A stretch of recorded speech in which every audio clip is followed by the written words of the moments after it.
कुछ भी सब बर्बाद हो गया। जब तक वो वहाँ जब तक वो साला वो गाये वो वहाँ पे पहुँच गया फ्लैट। मैं बच्चे बच गए, इतना 5 लोग बची हूँ। हमने तगड़ी न करे तो क्या करें, लोग दम तोड़ने के लिए तैयार है। जब आवाज आई हम जैसे भागे तो पता ही नहीं चला कब क्या हो। एक पल में सब खत्म हो गया। चमोली तबाही की आंखों देखी। एक पल में सब कुछ बदल गया। आसमान गरजा, बिजली चमकी और उसके बाद जो हुआ वो किसी डरावने सपने से कम नहीं था। उत्तराखंड के चमोली जिले में दोस्तों कुदरत का ऐसा कहर टूटा कि जमीन हिल गई, पहाड़ रो पड़े और जिंदगियां मलबे में तब्दील हो गईं।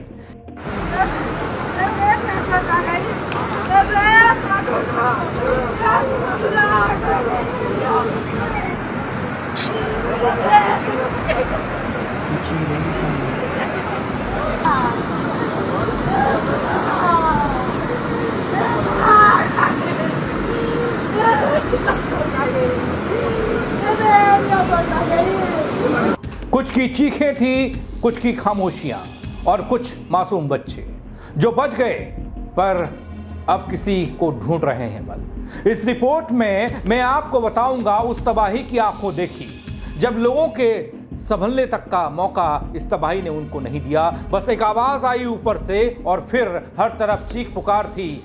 नमस्कार, पहला मैं पंकज रौतेला, आप देख रहे हैं उत्तराखंड न्यूज। दोस्तों, खबर बेहद संवेदनशील खबर है, अंत तक देखिएगा जरूर और महसूस कीजिएगा चमोली के नंदानगर के लोगों का वो दर्द जो अब चीख कर बता रहा है कि हुआ क्या था। कहीं आंखों में आंसू हैं, कहीं आप बीती तो कहीं गुस्सा है, कुछ लोग सवाल भी कर रहे हैं बल। सब बताने के लिए और दिखाने के लिए आया हूं दगड़ियों, थोड़ा साथ दीजिएगा अंत तक।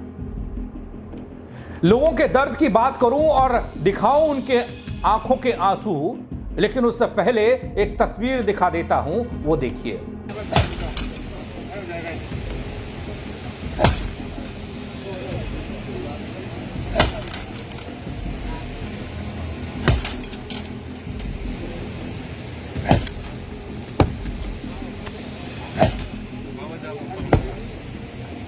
जी हां दोस्तों, ये तस्वीर कोशिश की है जिंदगी को बचाने की।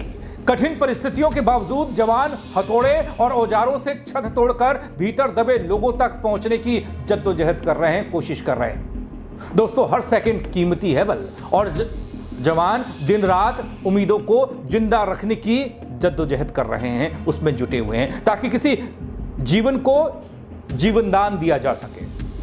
दोस्तों, ये हथौड़े नहीं, हौसले चल रहे हैं, चला रहे हैं, मलबे में जिंदगी की तलाश कर रहे हैं।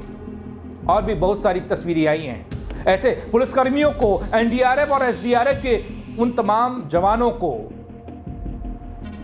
मेरा सैल्यूट। इससे पहले वाले एक वीडियो में, एक रिपोर्ट में मैंने आपको दिखाया कैसे 16 घंटे मलबे के नीचे दबे एक शख्स को जिंदा निकाला गया। वो आप देख सकते हैं इस पेज पर जाकर। लेकिन मैं तबाही की आंखों देखी दिखाने के लिए, बताने के लिए आया हूं दोस्तों। गर्जना हुई, बिजली चमकी और जिंदगी बिखर सी गई। कुछ घटनाएं ऐसी होती हैं जिनके लिए कोई पूर्व चेतावनी, कोई अलार्म, कोई चेतक प्रणाली भी नाकाफी लगती है। चमोली की तबाही भी कुछ ऐसी ही थी दोस्तों। एकाएक, बेतहाशा, बेरहम। अब तो लोग दर्द भी नहीं बता पा रहे हैं बल।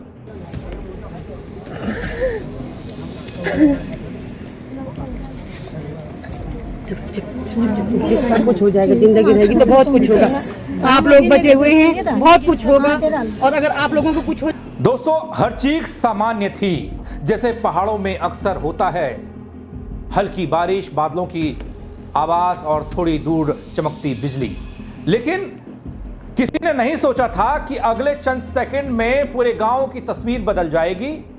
एक जोरदार आवाज आई, कुछ लोगों को लगा जैसे बम फटा हो, कुछ को लगा धरती फट गई हो, कुछ तो उस आवाज को मौत की दस्तक बता रहे हैं दोस्तों।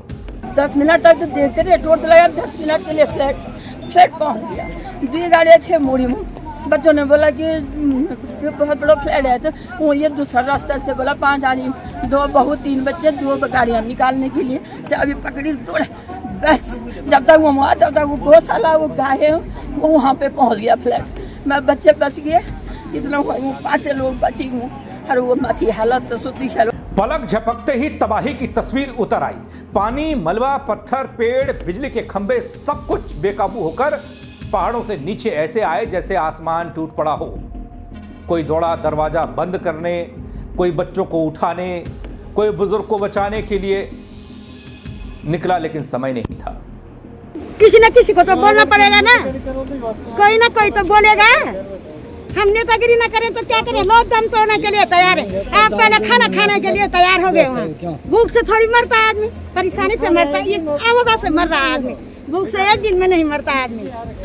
अब भाई ना बोले, अब किससे डरे? भाई डीएम आ जाए तो डर जाए उनसे।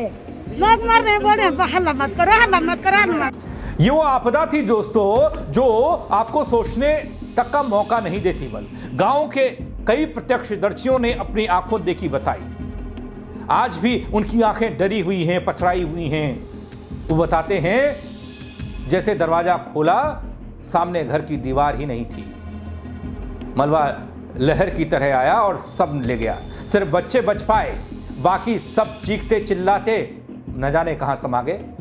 ये लाइन जितनी छोटी है ना दोस्तों, उतनी ही दिल को दहला देने वाली भी है। ये 1.5 किलोमीटर के आसपास है। एकदम आवाज आई ऊपर से, हम जैसे ही भागे तो पता ही नहीं चला कब क्या हो।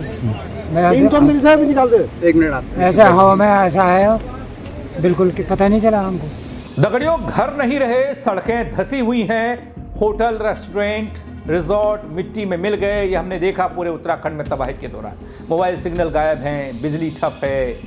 नंदानगर आपदा के चलते फाली लगा कुंतरी, सरपाणी, धुरमा और मोक में करीब 45 भवन पूरी तरीके से क्षतिग्रस्त हो गए। 15 गौशालाएं क्षतिग्रस्त हो गए, नुकसान पहुंचा।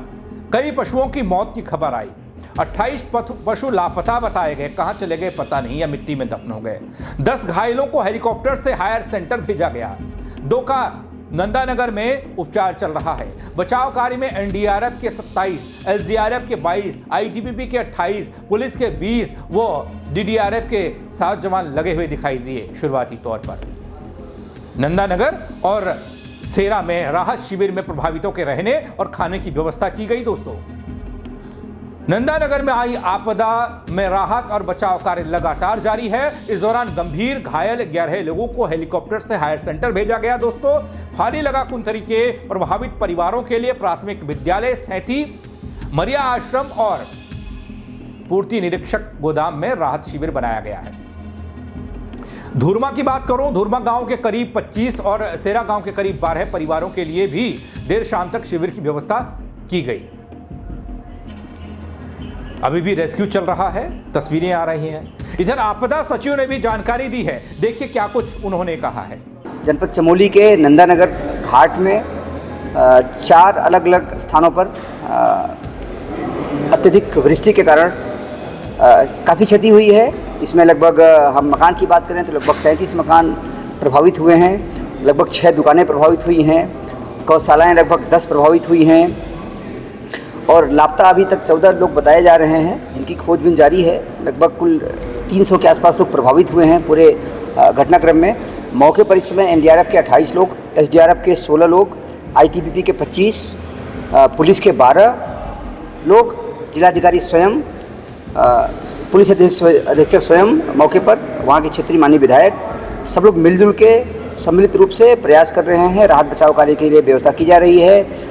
जो प्रभावित है उनके रहने के लिए जीएमबीएन और बीकेटीसी का गेस्ट हाउस है, उसमें व्यवस्था की जा रही है। मैरिज हॉल भी देख लिया गया है, सबको रखा जाएगा।